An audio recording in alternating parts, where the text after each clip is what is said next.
Hey guys, hope you all are doing fine. So CMA foundation की हम law कर रहे थे, ठीक है ना। सीएमए फाउंडेशन का paper number 1 economics law, paper number 3 and paper number 2 का जो कॉस्टिंग का जो सेक्शन है वो 100% फ्री ऑफ कॉस्ट में आपको करा रहा हूँ, with MCQ, with past year paper. चलिए आज हम लॉ का नया लेक्चर जो है स्टार्ट करते हैं। इंडियन कॉन्ट्रैक्ट एक्ट कर रहे थे हम। Performance of contract. Performance of contract का मतलब होता है गाइस, सपोज मान लीजिए राम और श्याम नाम के दो व्यक्तियों ने आपस में कोई कॉन्ट्रैक्ट किया।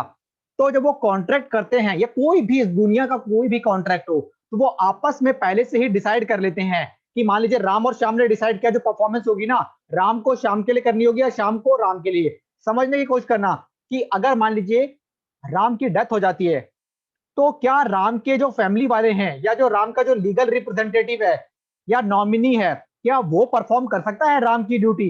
तो परफॉर्मेंस ऑफ कॉन्ट्रैक्ट में यही होता है गाइस कि ये डिसाइड होता है। मान लीजिए कोई ऐसा काम है, मान लीजिए कोई ऐसा काम था जो केवल राम ही कर सकता था, समझ रहे हो कि उसके स्किल्स, मान लीजिए कोई पेंटिंग बनानी थी, वो बहुत बड़ा पेंटर था राम मान लीजिए। तो अब अगर मान लीजिए राम की डेथ हो गई, तो राम अब तो वो पेंटिंग कोई बना नहीं सकता, चाहे उसका बच्चा ही हो चाहे बीवी हो, क्योंकि जो काम राम कर सकता था तो वो उसकी वाइफ ही नहीं करेगी, तो वो कॉन्ट्रैक्ट जो होगा वो उसी समय क्या हो जाएगा, टर्मिनेट हो जाएगा। लेकिन कोई ऐसा काम जो राम की डेथ के होने के बाद भी उसका जो बच्चा है, जो उसके डॉटर है या जो उसके बच्चे हैं या उसकी वाइफ, अगर वो कर सकते हैं इस कॉन्ट्रैक्ट को, तो कॉन्ट्रैक्ट जो है वो कैरी होगा। दोनों पार्टियां अगर चाहें तो कॉन्ट्रैक्ट को कैरी कर सकते हैं। सिंपल है। अगर मान लीजिए कॉन्ट्रैक्ट में दो पार्टियों में से एक की डेथ हो जाती है, तो अगर मान लीजिए कॉन्ट्रैक्ट उसकी पर्सनल स्किल्स पर डिपेंड करता है, तो अब तो कॉन्ट्रैक्ट पूरा नहीं हो पाएगा। तो इस कारण से हमारा जो कॉन्ट्रैक्ट होगा वो क्या हो जाएगा, टूट जाएगा। ठीक है। लेकिन अगर मान लीजिए वो अगर उसके फैमिली वाले भी, उसके जो लीगल रिप्रेजेंटेटिव है, वो अगर कॉन्ट्रैक्ट को कंटिन्यू कर सकते हैं, तो कॉन्ट्रैक्ट को कंटिन्यू रखा जाएगा। चलिए यही पढ़ना है परफॉर्मेंस ऑफ कॉन्ट्रैक्ट में। The parties of a contract must either perform or offer to perform their respective promise unless such performance is dispensed na, with or accused under the provision of the Contract Act or any other law. Promise is bind the representative of the promisor in case of death of such promisor before performance unless a contrary intention appear from the contract. मैंने आपको समझा दिया है। कोई अगर ऐसा contract, अगर death हो जाती है मान लीजिए, अगर उसकी पर्सनल स्किल्स पर डिपेंड था, तो वो कॉन्ट्रैक्ट ऑन द स्पॉट ही क्या हो जाएगा, टर्मिनेट हो जाएगा। रीजन इज दैट यार, जब जिसकी पर्सनल स्किल्स पर डिपेंड था और वो व्यक्ति अब जिंदा ही नहीं है, तो अब उस कॉन्ट्रैक्ट को कैरी करने का कोई फायदा नहीं है। लेकिन अगर उस व्यक्ति की डेथ होने के बाद भी अगर उस कॉन्ट्रैक्ट को उसके परिवार वाले, जिसकी डेथ हो गई है उसके परिवार वाले अगर उसके ड्यूटी को निभा सकते हैं, तो कॉन्ट्रैक्ट को कंटिन्यू रखा जाएगा। तो ये है performance of contract. By whom contract performed, promisor himself. अगर मान लीजिए मैंने जैसा कि बोला, अगर उसकी स्किल्स पर डिपेंड करता है कि उसको पर्सनली अपनी स्किल, मतलब कि अगर उसकी डेथ हो गई उसके अलावा वो काम को कोई नहीं कर सकता, तो उस व्यक्ति की डेथ होने के बाद वो कॉन्ट्रैक्ट हट जाएगा। और बाय एजेंट का मतलब कोई ऐसा काम कि उसका एजेंट कर सकता है या उसके लीगल रिप्रेजेंटेटिव कर सकते हैं, तो कॉन्ट्रैक्ट को हम कंटिन्यू रख सकते हैं। सिंपल है, यही बात इसमें बोली गई है। If there is something in the contract to show that it was intention of the parties that promise should be performed by promiser himself, such promise must be performed by the promiser. अगर contract में शर्तें लिखी हुई हैं कि केवल और केवल प्रोमिसर ही कॉन्ट्रैक्ट को परफॉर्म करेगा, तो प्रोमिसर के डेथ होने के बाद उस कॉन्ट्रैक्ट को टर्मिनेट कर दिया जाता है। This means contract which involve the exercise of personal skills. में बोल रहा हूँ ना बार बार कि मान लीजिए राम नाम का व्यक्ति उसकी एक्सपर्ट है पेंटिंग का, तो उसकी डेथ होने बाद जिस तरीके की पेंटिंग वो राम बना सकता था, उसके जो लीगल रिप्रेजेंटेटिव है, उसके जो बच्चे हैं, उसकी जो वाइफ है, वो नहीं कर सकते। तो इसलिए पर्सनल केस के केस में उसकी डेथ होने के बाद वो contract on the spot terminate हो जाता है। And diligence of which are founded on personal confidence between the parties must be performed by the promisor himself. So agent के केस में where personal consideration is not the foundation of the contract, यानी कोई भी उस काम को कर सकता है, तो उस केस में एजेंट या उसके लीगल रिप्रेजेंटेटिव भी काम को कर सकते हैं। The promisor or his representative may employ a competent person to perform it. Okay? तो उसके जो रिप्रेजेंटेटिव है या प्रोमिसर जो है, किसी बंदे को अपॉइंट कर सकते हैं कि प्रोमिसर के बिहाफ पर ये व्यक्ति काम कर सकता है। होप अंडरस्टैंड हो रहा होगा। किसी भी कंसेप्ट में कोई दिक्कत है तो आप पूछ सकते हैं कमेंट करके। ये रिप्रेजेंटेटिव वाला भी सेम वही है, एक बार हम पढ़ लेते हैं फिर भी। Representative, a contract which involves the use of personal skill or is founded on the personal consideration comes to an end on the death of the promiser। बार बार वही बात है, अगर उसकी पर्सनल स्किल्स पर है तो उस प्रोमिसर के डेथ होने के बाद वो कॉन्ट्रैक्ट ऑन द स्पॉट खत्म हो जाता है। लेकिन अगर मान लीजिए कोई भी व्यक्ति उसकी जगह पर कर सकता है काम को, तो वो कॉन्ट्रैक्ट कंटिन्यू रहता है। As regard any other contract, the legal representative of the deceased promisor are bound to perform it unless a contrary intention appears from the contract. But their liability under a contract is limited to the value of the property they inherited from the deceased. यानी मान लीजिए अगर उस व्यक्ति की death हो जाती है, अगर रिप्रेजेंटेटिव उस काम को कर सकते हैं, तो दोनों पार्टीज अगर संतुष्ट है, जो प्रोमिसी है और जो प्रोमिसर है, वो अगर संतुष्ट है, तो कॉन्ट्रैक्ट को जो है कंटिन्यू किया जा सकता है। अगर दोनों पार्टी इस निष्कर्ष पर आते हैं कि अब कॉन्ट्रैक्ट को टर्मिनेट कर देना चाहिए अगर उसकी डेथ हो गई, तो ऐसा भी हो सकता है। ओके गाइस, और जो लीगल रिप्रेजेंटेटिव होते हैं केवल उतनी ही लाइबिलिटी के लिए, मतलब उतने ही काम करने के लिए लायबल होते हैं जितने के का उनको उसकी प्रॉपर्टी मिली है, मतलब जो मरा हुआ व्यक्ति है। Hope you understand. Third person, where the promisee accept performance of the promise from a third person, he cannot afterward enforce it against the promiser. अगर मान लीजिए प्रोमिसर और प्रोमिस ने आपस में बातें कर ली हैं कि प्रोमिसर की बिहाफ पर कोई तीसरा व्यक्ति भी काम कर सकता है, और अगर प्रोमिस ही एक्सेप्ट कर लेता है, तो बाद में उसको मना नहीं किया जा सकता।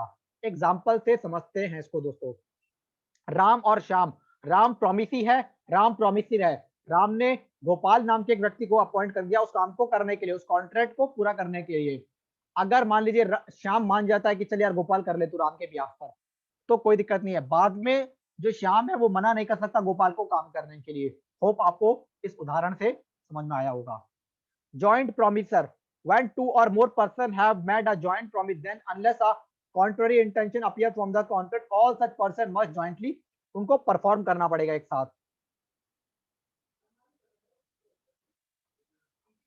If any of them dies, his legal representative must jointly with the survival promisor fulfill the promise. If all of them dies, the legal representative of all of them must fulfill the promise jointly. Okay? अगर मान लीजिए कोई contract है, अगर मान लीजिए कोई contract है और उस कॉन्ट्रैक्ट में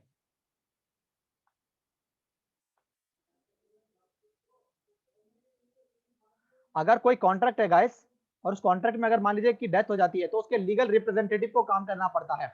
और अगर लीगल रिप्रेजेंटेटिव की भी डेथ हो जाती है, तो जो भी इन लोगों ने अपॉइंट किया है वो उस कॉन्ट्रैक्ट को पूरा करेंगे।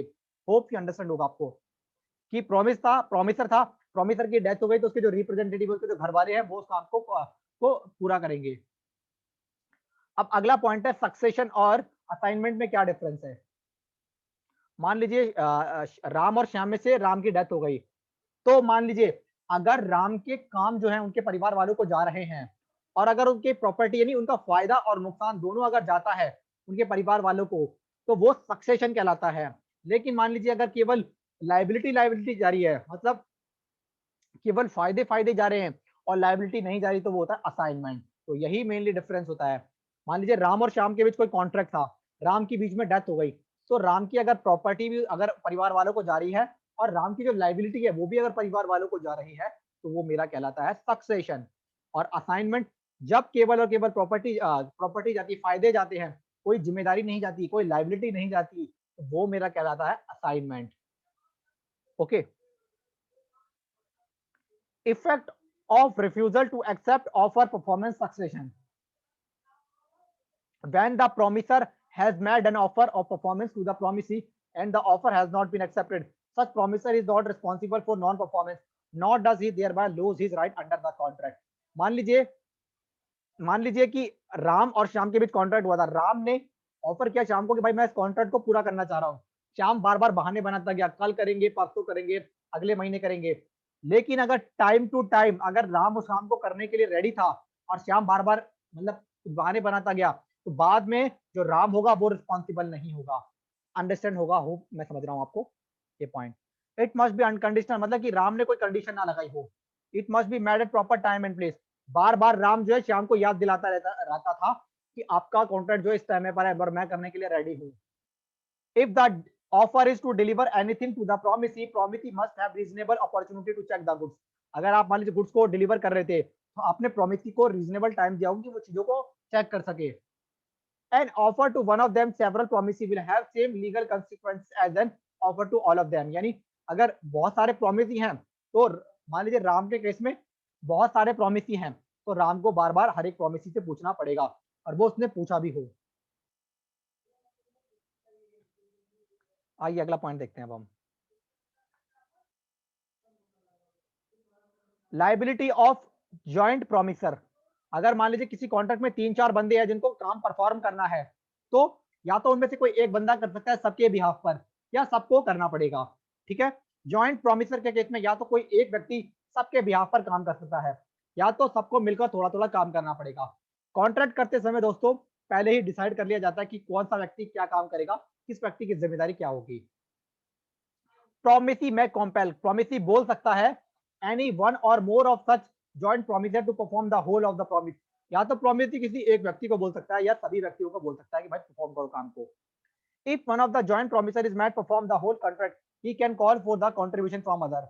यानी अगर कोई एक व्यक्ति काम कर रहा है सबके बिहाफ पर, वो हेल्प भी ले सकता है और बाकी प्रोमिसी से, बाकी प्रोमिसर से। If any of the joint promisor make a default in making his contribution, the remaining joint promisor must bear the loss arising from default in equal shares.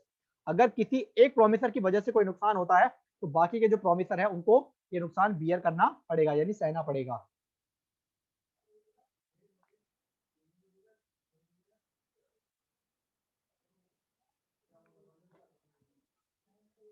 Rights of joint promisor, all of them jointly have right to claim performance. जो फायदा मिलेगा सबको बटेगा। Any one of them joint promisor dies survival promisee plus representative of deceased promisee.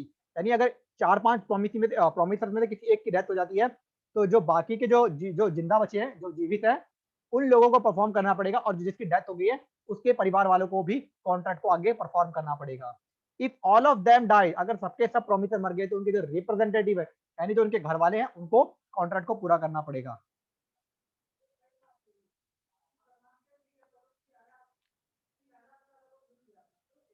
चलिए, time and place for performance of the promise, इसको हम पढ़ते हैं। No time specified for performance of business, promise must be perform within reasonable time. अगर contract में by chance गलती से, पहली बात तो यह है कि हर जगह हर कॉन्ट्रैक्ट में टाइम मेंशन होता है, प्लेस मेंशन होता है। मान लीजिए अगर टाइम मेंशन नहीं है, तो आपको रीजनेबल टाइम करना पड़ेगा। रीजनेबल टाइम का मतलब, मान लीजिए आप किसी बिजनेस के साथ काम करते हैं, तो उसका रीजनेबल टाइम होगा उसका ऑफिस टाइम 10 से 6 या 9 से 5, जो भी उसका ऑफिस टाइमिंग है, तो वो उसका रीजनेबल टाइम होगा। If the promise is to be performed on a specified date, but hour is not mentioned, the promiser may perform at any time during the usual hour of the business. Simple है, अगर time mention नहीं है तो आपको जो office का जो usual our होगा, जो ऑफिस का टाइम होगा, उसमें परफॉर्म करना होगा। Delivery must be made at the usual place of the business. अगर अगर आप डिलीवरी, अगर कॉन्ट्रैक्ट में जो प्लेस लिखा हुआ है कि आपको डिलीवरी कौन से प्लेस पर देनी है, तो आपको उसी प्लेस पर देनी पड़ेगी। अगर नहीं दिया हुआ है तो एक रीजनेबल प्लेस होगा। रीजनेबल बोले तो जहां पर उसका मेन हेड ऑफिस है, या जहां पर उसकी ब्रांचेस है उसके बिजनेस की। Okay, when no place is fixed for performance or promise, it is the duty of the promiser to ask promisee to fix a reasonable place for a performance of a promise. अगर place decide है, तो वहीं पर आपको देना पड़ेगा सामान जो आपने डिसाइड किया था प्लेस। अगर आप डिसाइड नहीं है, तो प्रोमिसी जो है, प्रोमिसर प्रोमिसी से पूछेगा कि सामान को कहाँ डिलीवर करना है, फोन करके, मैसेज करके, व्हाट्सएप करके, कॉल करके, जो भी मेथड होगा। When the promiser has not undertaken to perform the promise without an application by the promisee, and the promise is to be performed on a certain day, it is the duty of the promisee to apply for performance at a proper place and within the usual hour of the business. तो simple सा, अगर मान लीजिए कभी अगर promisor भूल गया, तो प्रोमिसी को उसको याद दिलाना पड़ेगा, और उसको याद दिला के सामान को, जो जो भी बिजनेस आवर है, जो ऑफिस का टाइम है, और जो ऑफिस का उसका जो प्लेस है, वहां जाकर सामान को ले लेना होगा। कई बार प्रोमिसर भी भूल सकता है। ओके गाइस, सो होप छोटा सा टॉपिक जो है आज हमने परफॉर्मेंस ऑफ कॉन्ट्रैक्ट कवर किया। एक दो बार आप इस वीडियो को देख लीजिएगा, कोई भी डाउट होता है तो आप कमेंट कर लीजिएगा और मैं आपको हेल्प करूंगा। तो फिर आपका पेपर नंबर 1 सीएमए फाउंडेशन का इकोनॉमिक्स और बिजनेस, पेपर नंबर 3 लॉ, और पेपर नंबर 2 का कॉस्टिंग जो है 100% with MCQ with past year paper जो है वो मैं आपको कराऊंगा। ओके गाइस, तो मिलते हैं नेक्स्ट लेक्चर में, और बाय गाइस।